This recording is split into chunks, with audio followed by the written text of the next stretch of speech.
यह कहानी शमसू नाम के एक गरीब लकड़हारे की है। शमसू अपनी पत्नी गोपी के साथ रहा करता था। शमसू का जीवन इस समय बहुत ही कठिनाइयों से गुजर रहा था। गोपी महाराज जी ने लकड़ी काटने से अब मना कर दिया। बोले हैं कि जो भी लकड़ी काटते हुए पकड़ा गया उसे सख्त सजा दी जाएगी और उनसे जुर्माना भी लिया जाएगा। अब तो मुझे पता ही नहीं कि अब मैं क्या करूं, और मुझे लकड़ी नहीं काटूंगा तो हमारा घर कैसे चलेगा और हमारे पेट का पालन पोषण कैसे हो पाएगा। और लकड़ी काटने के अलावा और दूसरा काम मुझे आता भी नहीं। अब समझ में ही नहीं आ रहा है कि मैं क्या करूं। आप एक काम कीजिए, मेरे ये सोने का कंगन बाजार में ले जाकर बेच दीजिए और जो पैसा मिलेगा उससे हम कुछ दिन अपने पेट का पालन पोषण कर लेंगे और फिर बाद में आप काम ढूंढ लेना। अरे गोपी, ये तुम क्या कह रही हो? मैं तुम्हारे सोने का कंगन कैसे बेच सकता हूँ? यह कंगन मेरी माँ ने तुझे दिया था और यह सोने का कंगन तो तुझे बहुत पसंद भी है। फिर तुमने ये बेचने की कैसे सोच लिया? हम खाना खाने के लिए, अपने पेट का पालन पोषण करने के लिए मैं दूसरा कोई काम जरूर ढूंढ लूँगा। तुम ये सोने का कंगन अपने पास ही रख लो। ये कंगन तो मुझे पसंद है ही, लेकिन अब इसके अलावा हम कर भी क्या सकते हैं? भूखे पेट तो रह भी नहीं सकते हैं। इस कंगन को आप बाजार में बेच आइए और जो पैसे मिलेगा कुछ दिन हम इससे पालन पोषण करेंगे और फिर आप काम ढूंढ लेना। और जब काम करने लगेंगे तो इस तरह का कंगन हम दोबारा भी ले लेंगे। बस अब इस कंगन को ले जाइए और बाजार से बेचकर पैसे लेकर आइए। और हाँ, रास्ते में ध्यान से जाना। इस समय लुटेरे ज्यादा इधर उधर से घूमते रहते हैं, किसी के बहकावे में मत आ जाना। और शमसू उस कंगन को लेकर बाजार में बेचने के लिए चल दिया। तभी रास्ते में उसे भानु नाम का एक आदमी दिखाई देता है और भानु शमसू से बोलता है, अरे भाई शमसू, इतनी जल्दी जल्दी तुम कहाँ जा रहे हो? लगता है कोई जरूरी काम है। हाँ भाई भानु, मैं जरूरी काम से ही जा रहा हूँ। दरअसल बात यह है कि मैं अपनी पत्नी के सोने का कंगन बेचने जा रहा हूँ। तुम्हें तो पता ही है कि महाराज ने अब लकड़ी काटने से मना कर दिया है और कोई भी अब लकड़ी नहीं काट रहा है। और हम लकड़हारे बेचारे लकड़ी नहीं काटेंगे तो हमारा घर का खर्चा कैसे चलेगा? और इस समय हमारे पास पैसा भी नहीं है। इसीलिए इस सोने का कंगन बेचकर और जो भी पैसा मिलेगा इससे थोड़े दिन का तो गुजारा हो ही जाएगा। अरे शमसू भाई, ये तुम क्या कह रहे हो? अब तुम पत्नी का गहना बेचकर अब अपने घर का खर्चा चलाओगे और जब इस कंगन का पैसा खत्म हो जाएगा फिर अपना घर का गुजारा कैसे करोगे?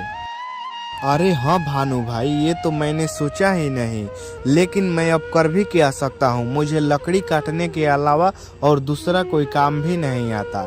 फिलहाल इस कंगन को बेचकर कुछ दिनों के लिए हमारे पेट का पालन पोषण हो जाएगा। फिर कुछ दिनों में मैं दूसरा काम ढूंढ लूँगा और फिर मेरे घर का खर्चा आसानी से चलने लगेगा। अगर तुम चाहो तो मैं तुझे एक सुझाव दे सकता हूँ, जिससे कि ये कंगन भी नहीं बेचना पड़ेगा और तुम्हारे घर का खर्चा भी आसानी से चलने लगेगा। सच कहूँ तो भानु भाई, मुझे भी अपनी पत्नी का कंगन बेचने का मन नहीं कर रहा है, लेकिन मजबूरी कुछ भी करा सकती है। अब आप ही बताओ भानु भाई, आप मेरे लिए कौन सा काम बता रहे थे जिससे मैं ये कंगन ना बेचकर भी अपने घर का गुजारा कर सकता हूँ? देखो शमसू भाई, काम थोड़ा मुश्किल है, लेकिन उस मुश्किल काम को करने के बाद तुम अपने घर का गुजारा आसानी से चला पाओगे और मुझे पूरा उम्मीद है कि तुम वह काम कर लोगे। क्या तुम तैयार हो वह काम करने के लिए? हाँ भानु भाई, मैं काम कर लूँगा, पर ये तो बताओ कि कौन सा काम मुझे करना होगा? तुम्हें मेरे साथ मिलकर चोरी करनी होगी। नहीं नहीं, मैं चोरी नहीं करूँगा। मुझे भूखे मरना पसंद है, लेकिन मैं चोरी नहीं कर सकता। अरे भाई, तुझे चोरी करने के लिए कह कौन रहा है? चोरी तो मैं करूँगा, बस तुझे बाहर देख रेख करना है कि कोई आ तो नहीं रहा है। देखना, तुम 10 दिन में इतना पैसा कमा लोगे जितना तुमने अभी तक नहीं कमा पाए हो। और तुम्हें मैं हमेशा के लिए थोड़ी चोरी करने के लिए कह रहा हूँ। कुछ दिनों के लिए चोरी कर लो, फिर तुम्हें काम मिल जाएगा तो चोरी छोड़ देना। क्या ये तुम्हें अपनी पत्नी का कंगन बेचना अच्छा लग रहा है? बात तो तुम सही कह रहे हो भानु भाई। चलो मैं चोरी करने के लिए तैयार हूँ। अब ये बताओ कि कहाँ पर चोरी करनी है। और दोनों एक साथ चोरी करने के लिए निकल गए।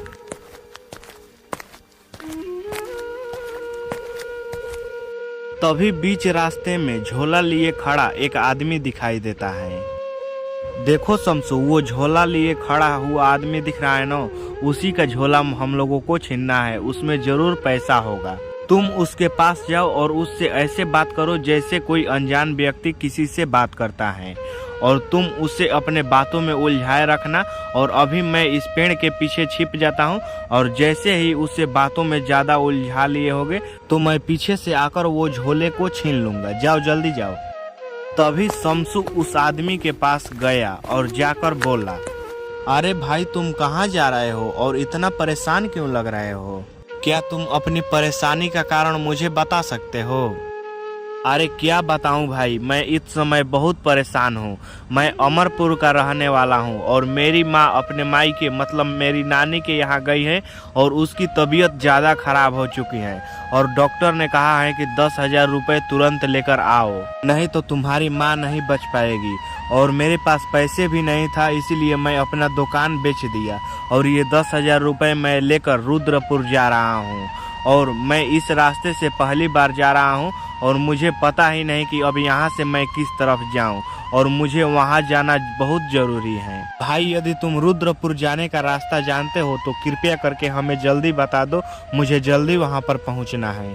तभी शमसू इस बात को सुनकर बहुत ज्यादा ही भावुक हो गया और तुरंत बोला, अरे भाई रुद्रपुर जाने का रास्ता तो यही है, सीधे यहीं पकड़ के चले जाओ, सीधा रुद्रपुर ही जाएगा।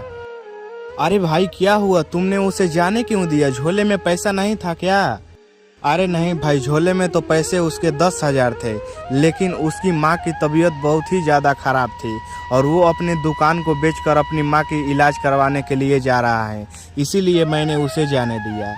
अरे भाई तो क्या हुआ, अपनी माँ का इलाज करवाने के लिए जा रहा होगा तो उसका पैसा छीन लेना चाहिए था ना।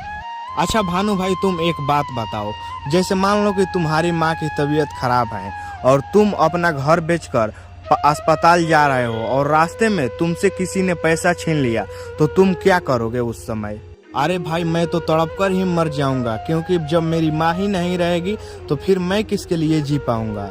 अरे भानु भाई तो वैसा ही सोचो ना, जब अपनी माँ की इलाज के लिए तुम ऐसे कर सकते हो तो वो भी अपनी माँ की इलाज के लिए तो ऐसा कर सकता था। वो भी तो तड़प कर इसी रास्ते में जान दे सकता था।